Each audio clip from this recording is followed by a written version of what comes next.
The dust swirled. The armies of men and spirit lions braced, eyes locked on the approaching darkness. Kamau moved through the ranks, whispering courage into the warriors, the hunters, even the trembling boys who barely held their spears upright. He could feel the earth humming, not with life, but with a gathering doom.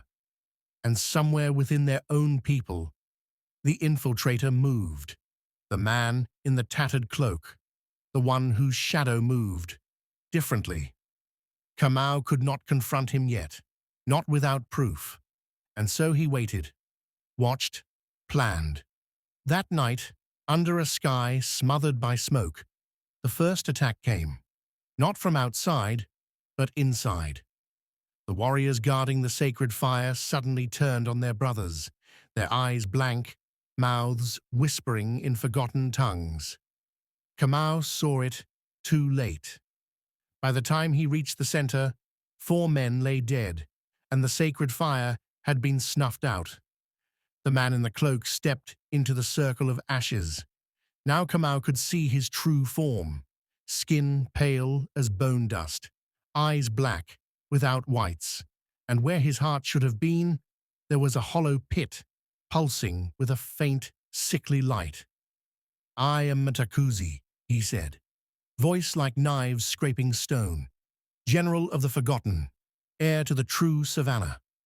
The warriors drew back, fear written on their faces. Even the spirit lions growled low, uncertain. Kamau alone stepped forward. "You are no heir," he said, voice shaking but steady. "You are a thief." Matakuzi laughed, a sound that made the living wilt. "You think yourself chosen, boy. You are nothing but a lamb fattened for slaughter." Kamau gripped his spear tighter. Behind him, the clans rallied, forming a circle around the ash pit. For better or worse, this fight would decide everything. The battle was not like any Kamau had ever seen.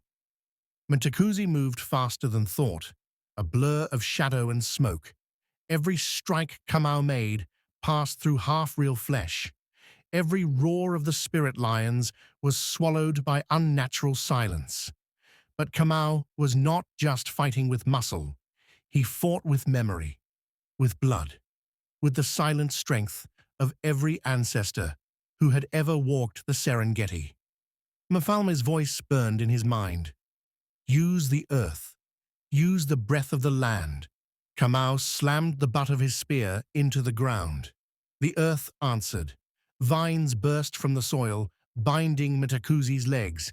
Spirit lions pounced, their golden teeth tearing at the shadows that cloaked him. But it was not enough. Matakuzi roared, a hurricane of blackness exploding from his body, throwing warriors and lions alike to the ground. Kamau fell hard, his ribs screaming in pain. Matakuzi stalked toward him, spear of darkness forming in his hand. "This land is dead," the Shadow General hissed. "It belongs to the forgotten now."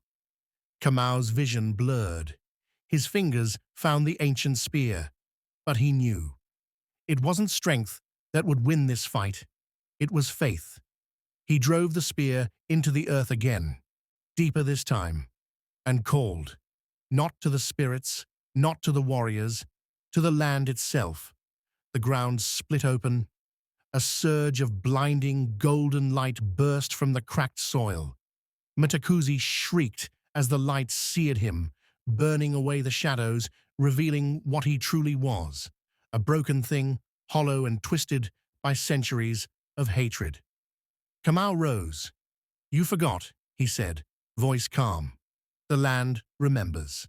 And with a final thrust, Kamau drove the spear through Matakuzi's hollow heart. The Shadow General howled, shuddered, and then crumbled into ash, swept away by the same winds that once carried the songs of the ancestors. As dawn broke, the clans gathered around Kamau, not as rivals, not even as warriors, but as one people. The spirit lions, their duty fulfilled, faded into the mists, leaving Kamau alone, the true lion's heir. He knew peace would not last forever, New shadows would rise, new battles would come. But for now, the Serengeti sang, and the air listened.